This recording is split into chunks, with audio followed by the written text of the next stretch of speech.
హైదరాబాద్ ని ఇప్పటికీ కూడా సిటీ ఆఫ్ నిజామ్స్ అని పిలుస్తారు. హైదరాబాద్ ని ఆ రేంజ్ లో ఇన్ఫ్లుయెన్స్ చేశారు ఈ నిజాం రాజులు. వీరి డైనాసిటీలో హైదరాబాద్ చాలా రంగాలలో డెవలప్ అయ్యింది. Water management, transportation, air transportation, education, ఇలా అన్ని సెక్టర్లలో హైదరాబాద్ టాప్ లెవెల్లో డెవలప్ అవుతూ వచ్చింది. వీరి కాలంలో హైదరాబాద్ రాజ్యం దేశంలోనే రిచెస్ట్ రాజ్యంగా ఉండేది. వరల్డ్ లోనే మోస్ట్ రిచెస్ట్ కింగ్ గా నిజాం రాజు ఉండేవాడు. ఒక రాజుకి అయినా, సీఎం కి అయినా, పిఎం కి అయినా సరే వారు పాలించిన కాలంలో మంచి ఉంటుంది, చెడు కూడా ఉంటుంది. ఈ నిజాం రాజుల కాలంలో హైదరాబాద్ ఎలా డెవలప్ అయ్యింది, దేశం మొత్తానికి ఫ్రీడమ్ వచ్చినా కూడా హైదరాబాద్ రాజ్యానికి స్వాతంత్రం ఎందుకు రాలేదు, ఈ రజాకార్స్ అంటే ఎవరు, ఆపరేషన్ పోలోతో హైదరాబాద్ రాజ్యం ఇండియాలో ఎలా కలిసింది, ఇలాంటి విషయాలన్నింటి గురించి ఈ వీడియోలో మనం తెలుసుకుందాం. వీడియో చాలా అంటే చాలా ఇంట్రెస్టింగ్ గా ఉండబోతుంది. మిస్ అవ్వకుండా లాస్ట్ వరకు చూడండి. ఇక వీడియోని లేట్ చేయకుండా స్టార్ట్ చేద్దాం. మొఘల్స్ కింగ్ అయిన ఔరంగజేబ్ మరణం తర్వాత ఈ అసబ్జాయి వంశస్థులు హైదరాబాద్ రాజ్యానికి మేమే రాజులమని అనౌన్స్ చేసుకుంటారు. ముఖ్యంగా హైదరాబాద్ రాజ్యాన్ని 7 మంది నిజాం రాజులు పాలించారు. 1వ అసబ్జా అయిన మీర్ కమరుద్దీన్ సిద్దికి ఈ హైదరాబాద్ రాజ్యాన్ని స్థాపిస్తాడు. అలా చివరి 7వ నిజాం అయిన మీర్ ఉస్మాన్ అలీ ఖాన్ వరకు హైదరాబాద్ నిజామ్స్ కంట్రోల్లోనే ఉంటుంది. ఈ నిజాం రాజుల పాలనలో హైదరాబాద్ లో చాలా డెవలప్మెంట్ జరిగాయి. ముఖ్యంగా హైదరాబాద్ కి నీటి కొరత రాకుండా ఉస్మాన్ సాగర్, హిమాయత్ సాగర్ వంటి ప్రాజెక్టులను నిర్మించారు. 1908 లో వచ్చిన మూసి వరదలను దృష్టిలో పెట్టుకొని అవి మళ్ళీ రిపీట్ కాకుండా ఈ రిజర్వాయర్స్ ని కడతాడు. రైతులు వ్యవసాయం చేయడానికి నీటి సమస్యలు రాకుండా నిజాం సాగర్ ప్రాజెక్టుని నిర్మించారు. స్థానికంగా వ్యవసాయం చేయడానికి ఎన్నో చెరువులను, కుంటలను పునరుద్ధరించారు. వీరి కాలంలో వ్యవసాయం పైన విధించే ట్యాక్స్ కూడా కొంచెం ఎక్కువగానే ఉండేది. జమీందారులు, భూస్వాములు, సుబేదారులు, దేశ్ముఖ్లు, జాగీర్దారులు ఇలా వీరి హోదాలకు తగ్గట్టుగా పన్నులు వసూలు చేసి నిజాంకు కట్టేవారు. ఆ కాలంలో తయారు చేసిన వస్తువులను ఎక్స్పోర్ట్ చేయడానికి, బయటి వస్తువులను ఇంపోర్ట్ చేసుకోవడానికి కూడా రైల్ కనెక్టివిటీ అందుబాటులో ఉండేది. NGSR Nizam guaranteed state railways organisation. ఈ ఆర్గనైజేషన్ ద్వారా హైదరాబాద్ నుండి దేశంలోని ఇంపార్టెంట్ నగరాలకు రైల్వే కనెక్టివిటీని పెంచింది. దీంతో హైదరాబాద్ రాజ్య ప్రజలు ఇతర ప్రాంతాలకు ఈజీగా ట్రావెల్ చేసేవారు. రాజ్యంలో రోడ్ కనెక్టివిటీ కూడా బాగానే డెవలప్ చేశారు. ముఖ్యంగా గ్రామీణ మరియు పట్టణ ప్రాంతాలను కలిపే రోడ్ కనెక్టివిటీని బాగా పెంచారు. ఇప్పుడు TGRTC ఎలాగో అప్పట్లో NTS నిజాం ట్రాన్స్పోర్ట్ సర్వీసెస్ ఇవన్నీ మేనేజ్ చేసుకునేది. 7వ నిజామైన మీర్ ఉస్మాన్ అలీ ఖాన్ 1946 లో మొట్టమొదటగా డబుల్ డెక్కర్ బస్సులని లాంచ్ చేశాడు.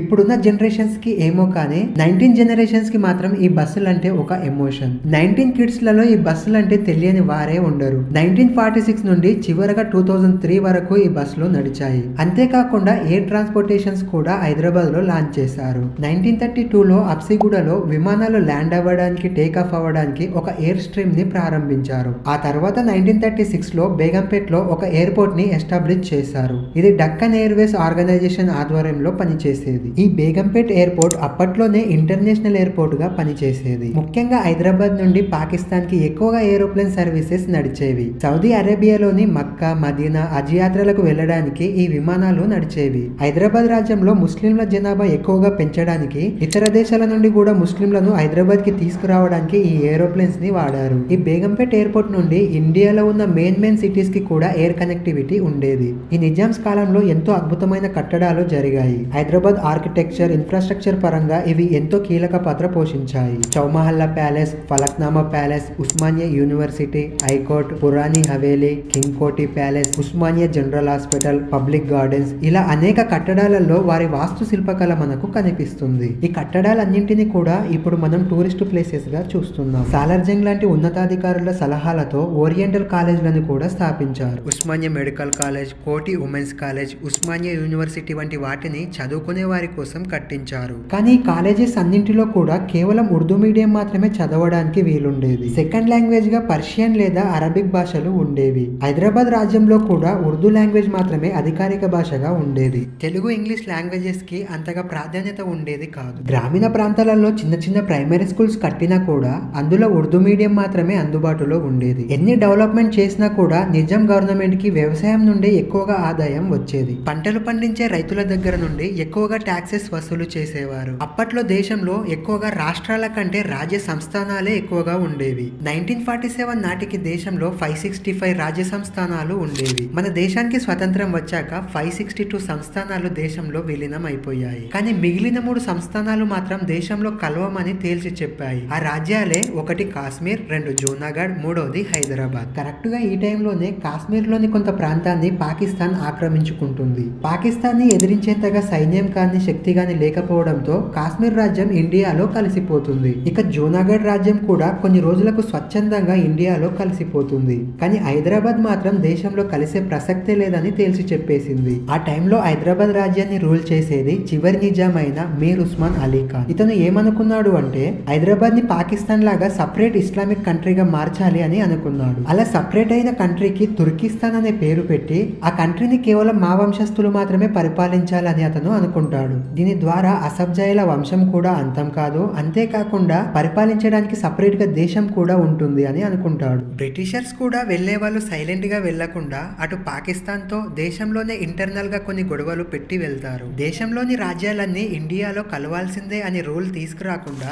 ఆ రాజ్యాలు దేశంలో కలవడం కలవకపోవడం అనేది ఆ రాజ్యాలను పాలించే రాజుల ఇష్టం. వాళ్ళు పరిపాలించే రాజ్యాన్ని ఇండియాలో కలిపే ఇష్టం లేకుంటే ఆ రాజ్యాన్ని సపరేట్ గా ఒక దేశంగా కూడా మార్చుకోవచ్చు. కానీ అలా మార్చాలంటే రాజ్యానికంటూ సపరేట్ గా ఒక పోర్ట్ ఉండాలి, లేదా వాళ్ళు ఏ మతానికి చెందిన కంట్రీగా మార్చాలనుకుంటున్నారో ఆ మతాన్ని పాటించే ప్రజలు ఆ రాజ్యంలో 80% ఉండాల్సిందే. ఇక పాకిస్తాన్ తో ఎలాంటి గొడవలు జరిగినా మాకు సంబంధమే లేదు, ఏమైనా ఉంటే ఐక్యరాజ్య సమితిలో తేల్చుకోండి అని చెప్పి దేశాన్ని వదిలి బ్రిటిషర్స్ వెళ్తారు. ఇక్కడ హైదరాబాద్ ని నిజాం రాజు ఇస్లామిక్ కంట్రీగా మార్చాలనుకున్నాడు కదా, ఇలా మార్చాలంటే పోర్ట్ ఉండాలి కదా, సో అందుకోసమనే గోవా ప్రాంతం మొత్తాన్ని కొనాలనుకుంటాడు. అప్పట్లో హైదరాబాద్ అనేది దేశంలోనే అతిపెద్ద రాజ్యం. నిజాం రాజు కూడా వరల్డ్ లోనే అతిపెద్ద ధనవంతుడు. ఎంత పెద్ద ధనవంతుడు అంటే కోట్లు విలువ చేసే వజ్రాలను కూడా పేపర్స్ ఎగరకుండా వాటిపై పెట్టే వస్తువులుగా వజ్రాలను వాడేవాడు.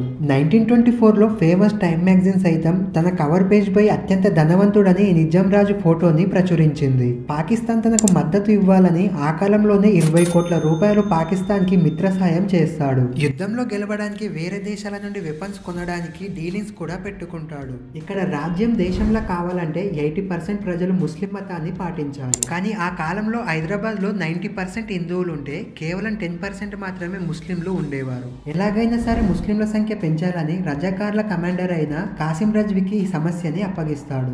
బేగంపేట ఎయిర్పోర్ట్ ని యూజ్ చేసుకుని వేరే దేశంలో ఉన్న ముస్లిం ప్రజలను పెద్ద సంఖ్యలో హైదరాబాద్ కి తీసుకురావాలని అప్పటి హైదరాబాద్ ప్రైమ్ మినిస్టర్ అయిన లయక్ అలీకి ఆర్డర్ వేస్తాడు. ఇక్కడ రజాకార్లు అంటే నిజాం కోసం ఏర్పాటు చేసుకున్న ఒక ప్రైవేట్ సైన్యం. వీళ్ళు కేవలం నిజాం రాజు కోసం మాత్రమే పనిచేస్తారు. ఒకవైపు కాసిం రజ్వీ రాజ్యంలోని ప్రజలను మత మార్పిడి చేస్తుంటే మరోవైపు లయక్ అలీ పెద్ద సంఖ్యలో ముస్లింలను హైదరాబాద్ కి తీసుకొచ్చాడు.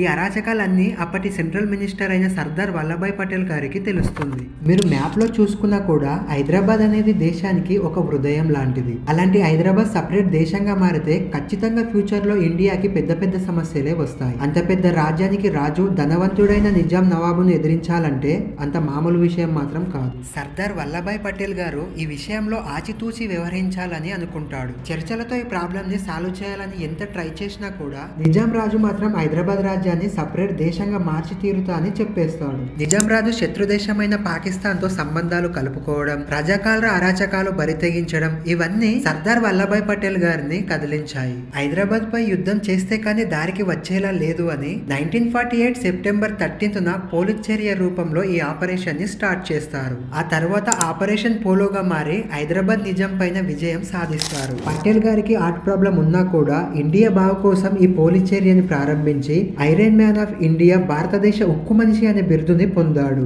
దేశ చరిత్రలో పటేల్ గారు చెరగని ముద్ర వేసుకున్నారు. ఈ ఆపరేషన్ సెప్టెంబర్ 13న మొదలై కేవలం 5 రోజులలోనే నిజాం రాజు భారత దళాలకు లొంగిపోతాడు. అలా హైదరాబాద్ రాజ్యానికి 1948 సెప్టెంబర్ 17న ఫ్రీడమ్ వచ్చింది. ఈ రోజునే మనం తెలంగాణ విమోచన దినంగా జరుపుకుంటాం. ఈ వీడియో మీకు నచ్చితే వీడియోకి ఒక లైక్ చేసి మీ ఫ్రెండ్స్ కి షేర్ చేస్తారని అనుకుంటున్నాను. ఈ వీడియోలో ఇన్ఫర్మేషన్ ఉంది అనుకుంటే మా ఛానల్ ని సబ్స్క్రైబ్ చేసుకుంటారని కోరుకుంటున్నాను. మరో మంచి వీడియోలో మళ్ళీ కలుద్దాం.